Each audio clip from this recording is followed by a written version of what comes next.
Hi, I'm Jen with the Phoenix Theatre Company. I'm with Chanel Bragg.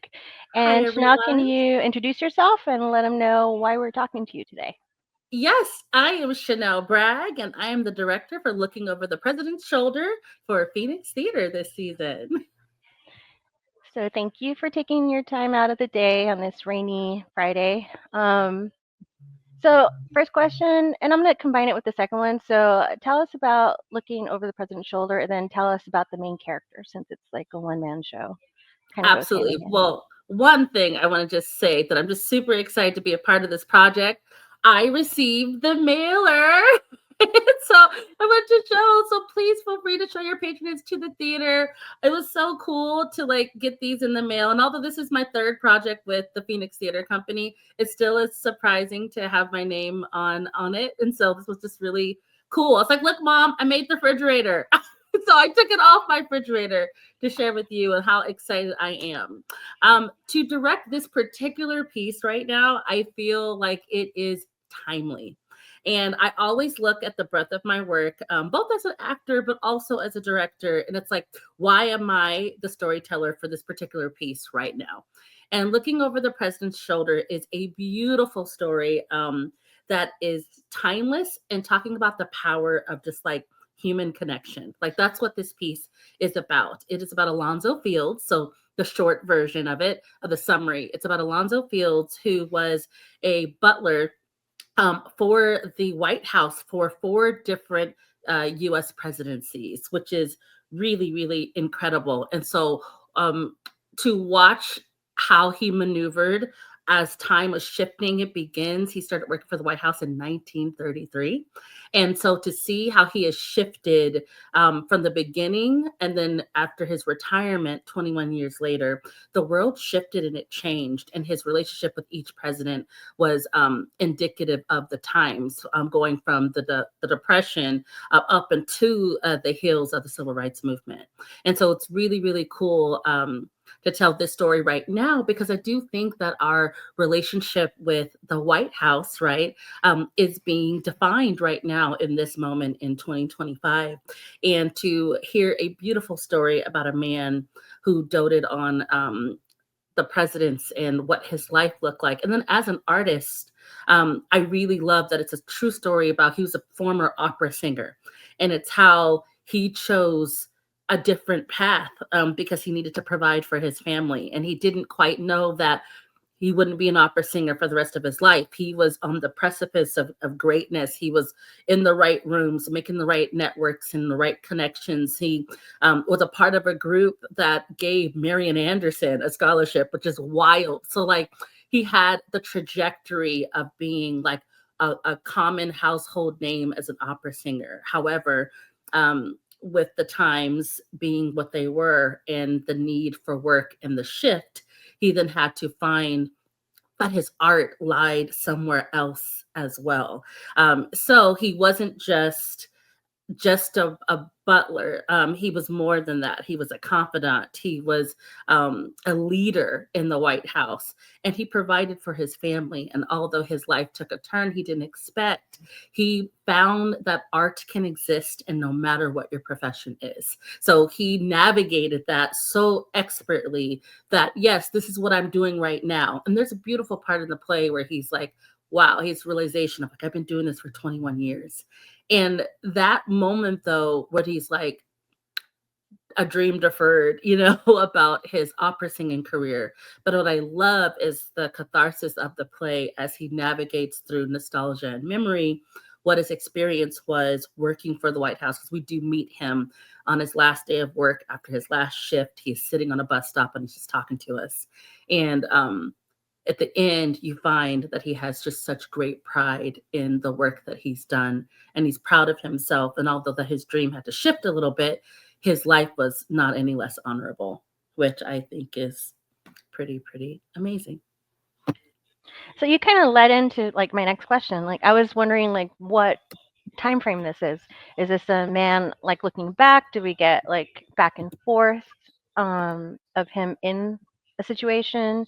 Like describe the set, like what world and what time frame are we Well, so it's feeling starting in into? 1933, Hmm. and I want to make sure because The show bounces around all over the place. And so I am Mhm. going to my notes because I know all the presidents, but like they literally bounce from one time to another in the Mhm. same paragraph. So if you're looking for something in a chronological order, the show actually Mhm. does not do that. So I'm grabbing So it's more like a memory, like that yes. gets Like told and it gets triggered by something else. yes, exactly. Like he starts off at the bus stop and takes out his notepad that he's used to write like dinner notes and things like that. And he likens that to his father, always seeing him make notes.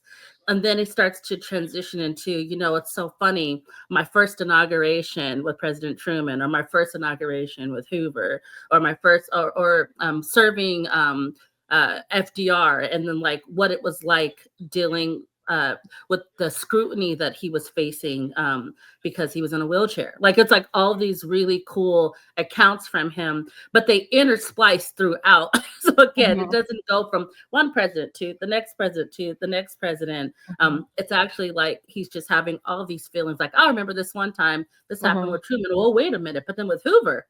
This is what Yeah, it was like with Hoover, and like he bounces all over the place. So yeah, it's like from that's really 1933 to the early 50s, I think is the span of time mhm. that this whole show takes place in. Right. So you said that what initially drew you was it's timely. Is there anything else? Because the last couple shows that you directed with us were musicals.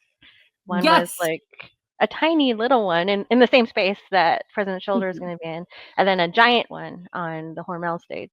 So, Yes. Well, so for Lady Day at Emerson's Grill, I felt like it was timely, just because in my own personal life, and I shared that on that download, I had just lost a family member to substance abuse, and so I was like, okay, why am I telling this story right now? And I really felt like that process was cathartic for me, but also it was really cool for the actress because she had done the show like 4 times, but it was the first time she had done it with a Black woman director, and we were able to interrogate some different things than she did. So that's why I was like, okay, that's why I'm telling this story right now. Like in my own personal life, I needed to understand the relationship between substance abuse and then our culpability in that relationship, especially with our stars. So then with Waitress, I was just excited to tell a good old fashioned love story, a conventional love story, but of finding yourself and finding your self-worth and why that's important above all else. Like you forget whatever was going on at home, which was terrible things, and then the like affair with the doctor, which also she recognized was not serving her in the best way. At the end of the story, her arc is that she finds that her actual true love is the love of self and the love of her child. And I think that I too was like on this little journey of like what's next for me. And I don't know what tomorrow looks like, but I'm excited for what's on the horizon. And I too want a child one day, not to give like too much information. And so that was really healing for me too, knowing that that's still not a dream that's deferred, but seeing this character navigate that.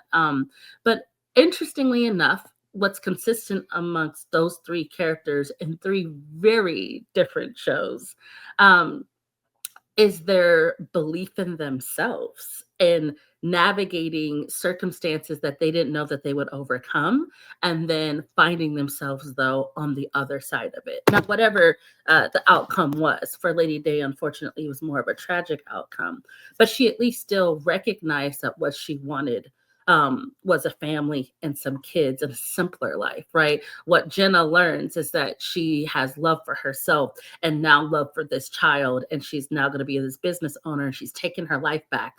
And for Alonzo is, although things didn't look the way he thought they would, same for Billy, same for Jenna, Alonzo was able to sit and say, but I did a magnificent thing. And there is art in servitude, and there is art in domesticity.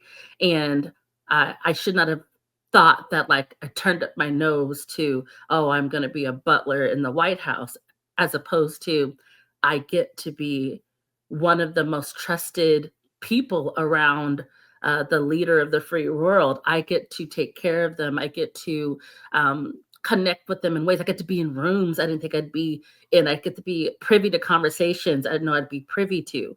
he was connected to princes and queens and world leaders, and like it just gave him an access that he never thought that he'd have. But the coolest thing is, in the end, he was able to take a deep breath and be deeply proud of what he's done. And that's what I think is really cool about all three characters that I've had the pleasure of directing here at Phoenix Theater. Hopefully that answered your question. No, I totally. love all of these stories for very different reasons, and so I geek out a little bit about it. And that's a little bit what the next question is about. Is I wanted to know your approach is how you tackle like these different worlds.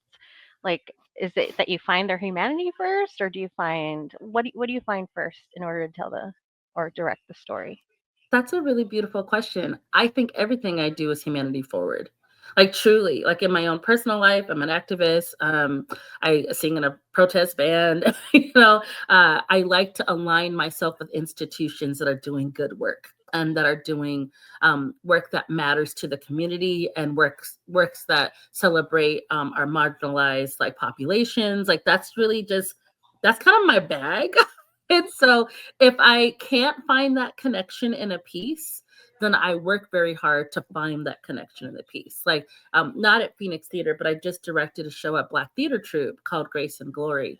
And that show was about intergenerational relationships. And we happened to cast, even though it wasn't meant to be that, we happened to cast two women from two different ethnic groups that were navigating not only an intergenerational relationship, but then a shift in perspective, as one woman was from Appalachia and probably had never seen a Black woman before.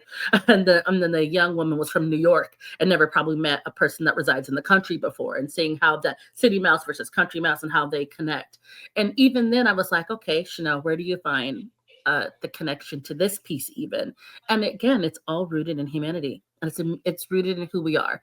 And I've said this before, I think, in an interview, but it's something I just like hold close to my heart that I want everybody to know, is that theater is what moves our empathy meter forward. That's why we do it. We have to. We're blessed with the opportunity to sit in another person's perspective for a minimum of maybe an hour and a half to 2 hours. And it's a perspective that we didn't necessarily know that we needed, but we get to sit in it for a moment and then say, did I learn something today? Did I learn something about myself? Did it change me in any kind of way? And even if it didn't change me at all, did it give me a perspective into someone else that I can at least respect or understand? That alone, I think, is extremely powerful. So yes, the answer is you find the humanity first. I was telling James Still, so I got the opportunity to connect with the playwright, which is really freaking cool, which in my career, normally working with new playwrights for new work, I've done that quite a bit. But this work has been established. It actually was published when I graduated high school in 2001. And then James had another reboot and a write of it in 2004. There was another copyright date. And then he had explained that after Alonzo passed and his wife, he got to meet his second wife. And the second wife was like, thank you so much for caring about my husband's story. And then invited him to check out some new like memoirs that were uncovered. So the version that we're doing is the 2018 copyrighted version where he's added more material to the piece based off of that connection that he had with Alonzo's second wife, which is pretty cool. So having access to the playwright too allowed me in real time to say, why did you write this piece? And then I'm sure y'all will probably talk to him at some point because he's going to join us, which I'm really excited. Toward the end of this process, going into opening weekend, James will be here. But I had to find humanity first. And I was telling James, because not that he was vetting me as a director, because I was already chosen by the theater, but I think every playwright wants to know that their story is in capable hands, right? Or in somebody that can keep it safe. And he was like talking to me and asking me questions. And he was like, what's your like understanding of this piece? And I shared the story of my grandmother. And so I'll share that here. So my grandmother, her name was Lathine Watson, and she was a housekeeper for a very prominent family in Arizona called the Pulliams. And the Pulliams literally owned the Arizona Republic. And so my grandmother worked in their mansion cleaning houses for them. I mean, as long as I can remember, she was their maid for probably over 20 plus years. So I understood what it was like that there was someone in my own family that worked for an affluent family for an extended period of time. And as a little girl, I would go with my grandmother and help her clean Mrs. Williams' house. It's the first time I ever saw a bearskin rug with Mrs. Williams' house. And I loved working and helping my grandmother because I always got access to the lemon drops because those were really, really good. And I was allowed to take one. And she had a granddaughter that was named Chantel. And with my name being Chanel, that was like a connected piece. And so Miss William was really kind and always like, yeah, bring Chanel when you want to, and she can have all the lemon drops she wants, which is really nice. But watching my grandmother work so hard for so long, and I was thinking like the honor and her legacy of why that was so important. She was able to take care of all of her children after my grandfather had passed away. And I was like, this is like, how could I ever hold any opinion other than pride for someone that's been in more domestic roles? Like a younger Chanel as an actor didn't want to do domestic roles. I was like, I'm a Black actress and I don't want to be pigeonholed into only these roles that look like a certain way. And I remember in college, I got asked to do Cat in a Hot Tin Roof because they had watched me perform in another piece. And I was like, I absolutely did not want to play the maid. And then I thought back on it and I was like, well, hold on, Chanel. Hattie McDaniel played a maid and got an Academy Award for it. You know what I'm saying? I was like, don't look in any way, have any kind of aspersions against your ancestors that did the work that they had to do to pave the way for you. Like, and so I had to check, little young Chanel had to check her bias in that moment as an actor. And so I actually did the Hot Tin Roof after interrogating that for myself. But fun fact, I switched it up. I did it where I sang the entire time because I couldn't do the lines. I just couldn't do it, your friends. I wouldn't do that now in my 40s, but young 20s Chanel was okay, I'll be your maid, but I'm definitely not going to. I'm sorry, my phone's going off. I'll be your maid, but I'm definitely not going to say those lines. I was like, but I'll sing whatever you want. So when Big Daddy was dying, I was singing "I'll Fly Away," and there's a silhouette of me singing and stuff like that. So it was really, it was really funny.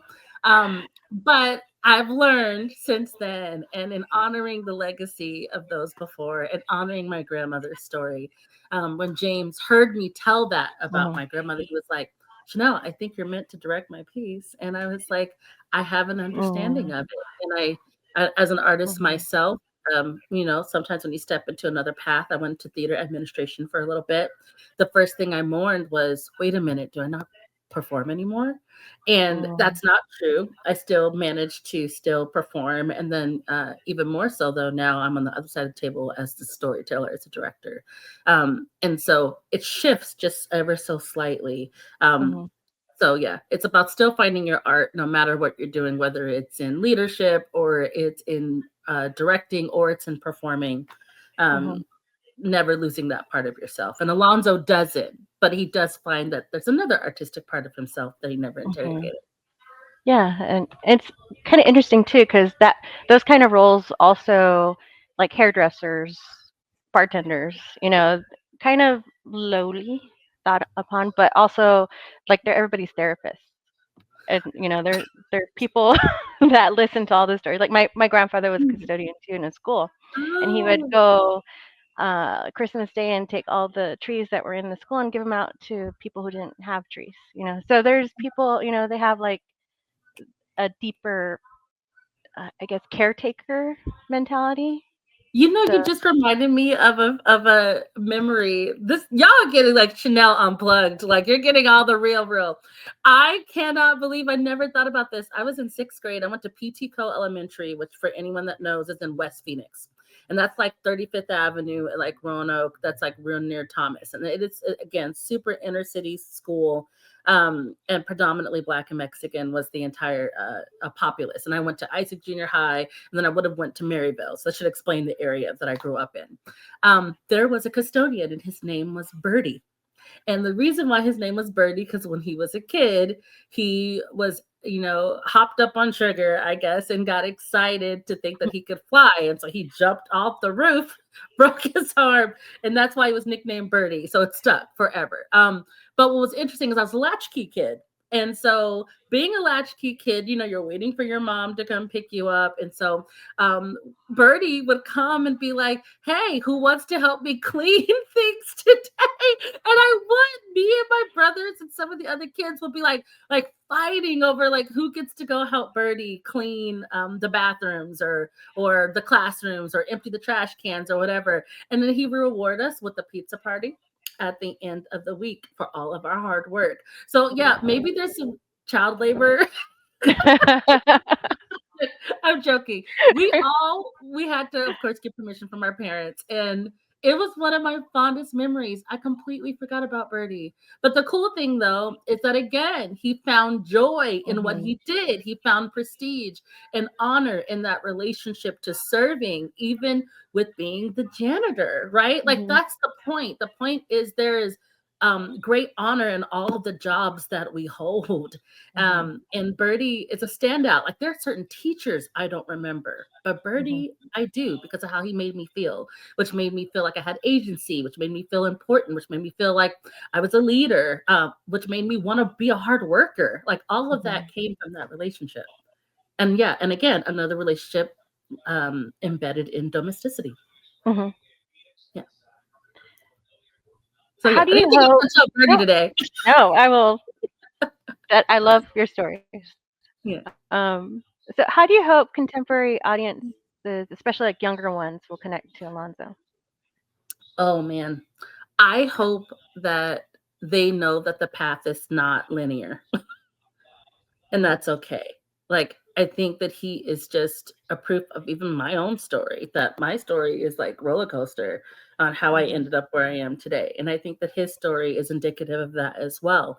And that a pivot is okay, a necessary pivot for your life or for your family. I think in today's society, we're so stuck on you have to have all the answers now. And I teach in the community college circuit as well as guest lecture at ASU. And one thing I always tell my students is like, you don't have to have it all figured out right now. You definitely are paying for your education, so you don't want to be wasting money, and you most certainly want to like interrogate why you're in this, and this is really what you want to do. And so I do give a lot of real talk in my classes, but I do think that it's okay to pivot. It's okay to have been on one path and be like, you know what, this no longer serves me, or as much as I want this thing for my survival, I have to do this thing. And then understand that when you're doing this thing, you don't have to do it forever. Maybe it's temporary. Maybe it's a temporary jump. I mean, that's why the line really hit me in the chest. I mean, we blocked, by the way, it's been a gorgeous process. And we started on Tuesday. We already blocked all of Act 1. And today we start blocking Act 2. And today's Friday. Like we're cooking with steam. And that's a beautiful testament to Kelsey, who is playing Alonzo, and his work ethic. He came in almost off book.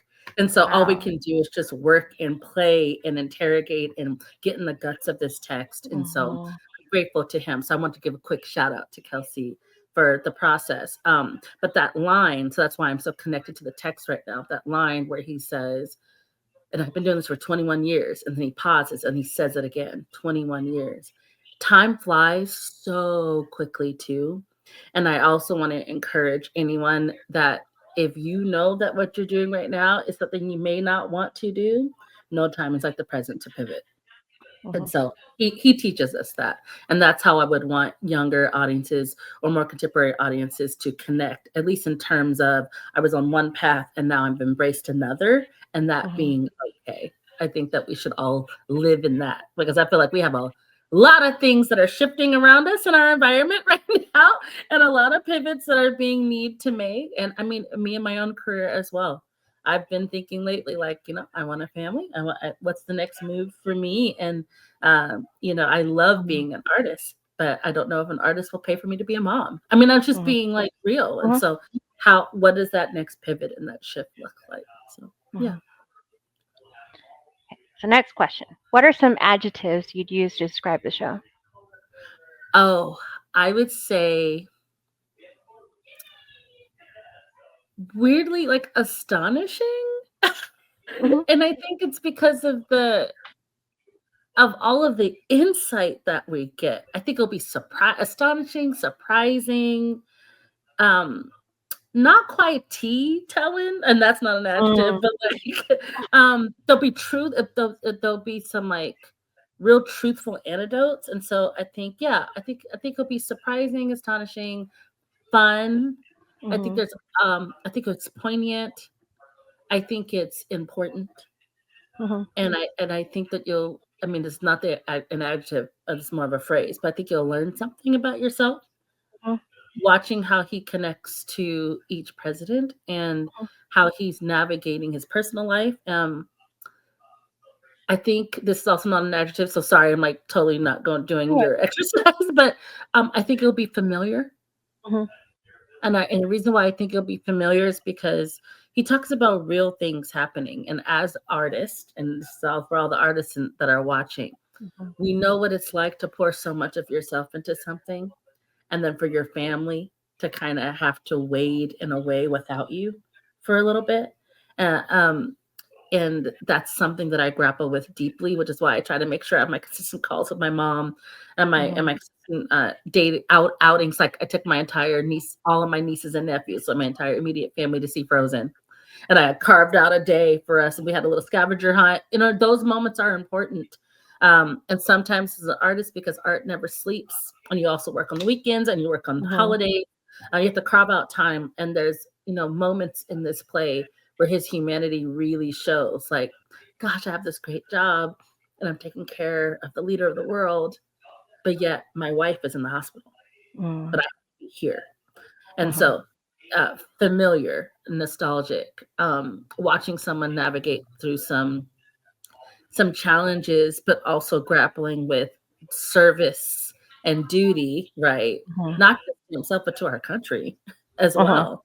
And how his family has had to like navigate that too. So mhm. yeah, Okay. it's all of the above. And then I imagine you did mention a little tea telling, but is there like humor? Like, is there humorous Yeah, anecdotes about what, like, well, he yes. only liked the marshmallows out of this cereal or something? I don't know. It is funny, it's what's really cool to see. Like Mhm, we're nicknaming every section because again, I told you it pops from president to president to president to president at a moment's notice, just because he's talking about the service bell, right? And then it springs forth like three different memories, right? What I love is that in this particular character, he's just really telling us this story, like hoping that we just understand a day in a life, really. And so a little bit of tea comes out because it's just the day in the life of a butler. But there's some funny moments in it. And this one section I call the timeline section, where God bless Kelsey again. Shout out to my actor because he's incredible. There are so many dates. There's so many dates. And he's like, right aloud, such and such, 1833. Not 1833. Oh my God, mhm, 1933. Such and such. This date, this date, this date, and it's like mhm, boom, boom, boom, back to back to back, where he's naming all of mhm, these like updates to the White House and how it's moved and shifted and changed. And mhm, it's just like it's interesting. So for all the history buffs out there, you're gonna sit there and be like, mhm, oh my gosh, how cool is this to like learn deeply about our nation's history too. mhm, Just by all the literal time. Like there are dates upon dates upon dates upon dates. And I just really hope Kelsey continues to be as awesome as he is and keeps all those intact. So I can have a historian in the audience that fact checks us. But yeah. yeah, there's They'll be like, humor. "That's not the date." That I know, right? Could you imagine? Like I said, So 1833 is funny. like, Okay, girl. now we're yeah, it's an hour. Um, all right, so now we're at the flash questions section, and that's all about Okay. you. That's the fun one. Okay. You Okay. ready? You ready? Yes. Ready? Let me pull it up so I can see it. Okay. Pick one. One person show or full ensemble piece. That's hard. I can only pick one. It's for I different reasons. I said this was you just need questions answered. I didn't say they were going to be fair. Pick one. Full ensemble show then. But You don't like your baby right now. You don't like your. No, I'm kidding. No, because I find with the one person shows that sometimes I get to do more poignant work. Mm-hmm. Not to say you can't get that with a full ensemble piece, just the theater can and doesn't provide. Like not every show can become from away. You know what I'm saying? With multiple people. And so I tend to do like gut heart-wrenching work when I do the one person shows, but I love people and I love connecting with lots of people. And so the answer, because I'm a people person, is ensemble. Okay. All right. Hard hitting Jen. All right. Gotta tell Kelsey. Okay. If you could have dinner with one of the presidents mentioned in the show, who would it be? Oh, FDR. Okay. For sure. For sure. Right away. Easily. Yeah. I mean, gruff, but really served for such a long time. Like I would really be interested to learn how he navigated all those presidents, all of his terms, because there was multiple. And what it was like doing that as handicapped. Yeah. Yeah, for sure. What's one word your younger self would use to describe you today? Busy. Like, I don't know where she is. Where she, you know what? She created it. It was her fault. She started it. She started this trajectory of busy. That's what she'll be like. We don't have a baby yet. We're not married yet. What are we doing? Because I'm busy. What's your theater pet peeve? Oh, you mean like in the experience or any backstage or in front? You know, honestly, I think my pet peeve is when people feel unheard. And that actually can exist on all sides of the table, whether or not that's crew versus the actors versus the director versus artistic. It's when people feel unheard. I really deeply have problems with people not being considerate. And I think that just hearing, like I read several director books, and there's one of the books that I love that talks about like how you communicate with an actor. And there's a section specifically about why you don't fight with actors, right? And I loved reading that chapter because it really does check you. Like no one wins that argument. It's like fighting on the internet. Like you're both pouring toward the art. You're both on the same page and with the same goal in mind. It just may look a little bit different. So why don't you just shut up for a minute and listen to your actor and hear what they have to give. And then hopefully they'll give you that reciprocity back. So yeah, when people feel unheard, it's a pet peeve to me. Okay. What is your go-to hype song? Oh, I got a lot of right now Run the Road Girls by Beyonce. And I know it's like a little played out, but it has been on my playlist lately as like a female empowerment anthem. And so when I've been working out or needing a pick me up while I clean my house, that's immediately the playlist that I go to. Girls. Got it. Girls, yeah. What's a small thing that instantly makes your day better? A sweet gesture from anyone. It could be a stranger on the street that decides to just let you pass them in the passing lane.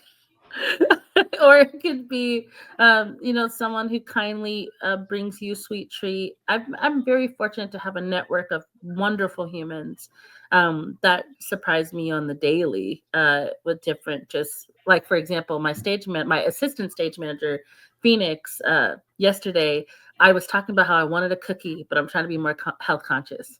And I was like, I don't need to go down and get that vending machine and get a cookie. And he was like, well, I know that you've been thinking about upping your protein. So here, there's this like snack and cheese packet. Oh. And I was like, and he saved the day. So just, yeah, and it was you weren't hangry. I wasn't hangry. And it was just kindness. That's my bag. What's your go-to comfort movie or TV show when you need to decompress? Oh, New Girl. New Girl. Hands down. New Girl. Yes. Okay. That's a good one. New Girl is a banger that I will watch over and over and over again. And Abbott Elementary is slowly becoming that as well. But New Girl with Zoe Deschanel, one of my favorite shows of all time. What is your dream show you'd like to direct one day? Dream, there's a couple now, but I want to direct Peter and the Starcatcher. It's silly and it's fun, but it's very ensemble based. Like remember I said I like big, I like connecting with lots of people. It's ensemble based, and what's cool is you do it all with like acting blocks. Like it's minimalist, but like you get to create all these really interesting and cool pictures and stuff. And so I hope to direct that piece one day. Okay, here's the last one, the deep one. What do you want to be remembered for? I want to be remembered for someone. This is a weird thing to say, but I've been thinking about this. Weird. I've been thinking about this a lot lately. So thank you for this question. I've had some death lately with some friends that were young, and when you talk about legacy and what they leave behind, that has been really interrogated with me in the last like couple weeks for sure, and especially during Grace and Glory, where the whole theme is death because one of the characters is in hospice. And I was thinking, like, gosh, like when you leave this world, what are people going to say about you? Like, what are they going to say at your funeral? And I hope that it's consistently that I was kind. And I hope consistently that it's like when I walk into a room that I'm a light. That is what I want. I want to be remembered for being the light that walks into the room, whether or not that is a shift in the atmosphere towards something lighter, whether or not that was my ability to break the tension in the room or make somebody smile or give somebody an encouraging word. I do believe in giving people their flowers while they are still alive. So I am very complimentive, and I hope that people know that that's not putting on. Like I'm not searching for something to find, so I just compliment your earrings as a something that's just a throwaway. Like I actually want to connect with you and tell you in that moment what I appreciate about you, like in real time. And so, yeah, that is what I want to be remembered for, which is weird because I guess it's not tied to like my job or anything, but more like how I navigate the world as a human. And I think that's more important. Yeah. Very cool. Thank you. So we're gonna ask your last words for the audience, but then I want you to hang on because we're gonna gab a little bit. But Okay. for everyone who's still watching, do you have any last words? Please come see. Honestly, no. Here's my shameless pitch right here with my name on it. No, I sincerely am so grateful to be telling this story right now, and I think um outside of us giving Alonzo all the flowers that he so deeply deserves for how he has served our country, I also hope that everybody walks away remembering what the presidency and the regality of the presidency looks like.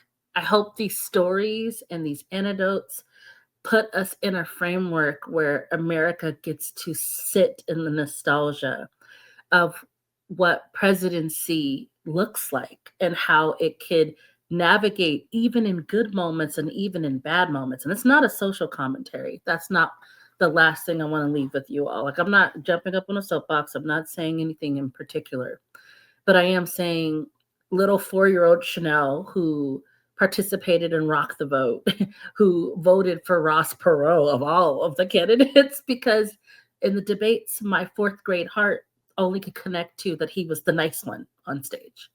That's what I took away from that moment. And I feel like this is an opportunity for us just to sit in remembrance of how important the presidency is and how important it is to those that are working closest to it, how important it is to be a federal worker and to be respected and to be seen and to be taken care of. That relationship is reciprocal. And that's what I hope people leave remembering is how much this man, Alonzo, took care of those 4 US presidents, but in turn, how they also took care of him also. And the reciprocity of that relationship and how deeply humane their interactions were and how deeply humane the presidency and the job of the presidency must remain in humanity. That's what I hope that you will be reminded of, in addition to uplifting Alonzo and his importance to history.